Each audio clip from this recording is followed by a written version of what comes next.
This is Jack Tuckner. I'm an employment and civil rights lawyer here to talk to you today about hair discrimination in the workplace, specifically black hair discrimination. Employers in New York and Connecticut and New Jersey now, 3 states out of only 11 in the United States that ban discrimination based on natural hairstyles worn by people of color, most often women of color, who are told that their braids, cornrows, any type of natural hair is unacceptable in the workplace. This happens regularly. I recently represented a woman in New York City who was told that she has to remove her braids because they were too urban, believe it or not, for that employee's so-called brand. And that is now illegal in New York. It's still legal under federal law that only bans discrimination based on so-called immutable characteristics, such as skin color, characteristics that can't be changed.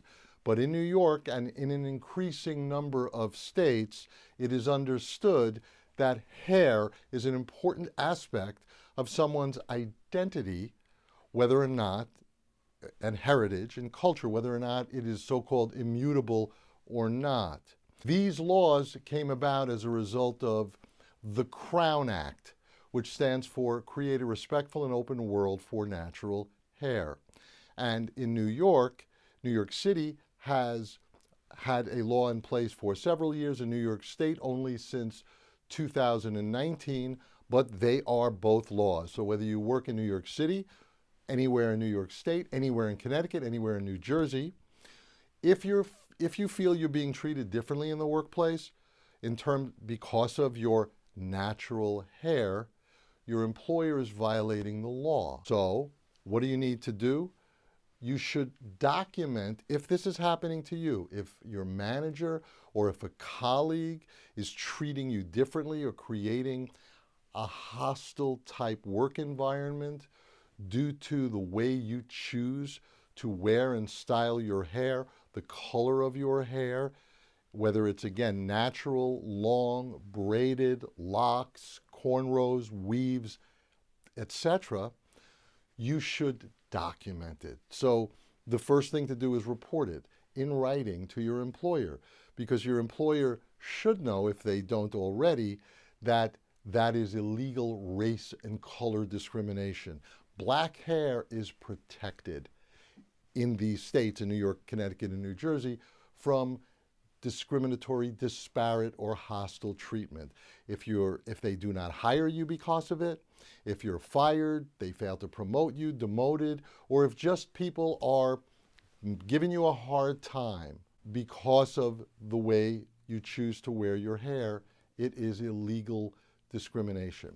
So you need to give your employer the opportunity to look into it and investigate it and correct it. If they do, if they apologize to you, and as recently happened in a case in New York State, in Westchester, involving Banana Republic, where an employee reported that she was being treated differently and told to change her naturally long braided hair, and the manager who told her to do that was fired, and they apologized to her. You've won the battles and the war. And then if you experience any kind of backlash after you complain about black hair discrimination, it is illegal retaliation. So first, if it's happening to you, and surveys show us that apparently people of color that wear their hair in styles that make white people uncomfortable in the workplace are often told to change it, or are encouraged to wear a more acceptable to white people conventional hairstyle. That is flagrantly illegal. And so you would want to have your paper trail of complaining about it and giving your employer the opportunity to fix it in your favor.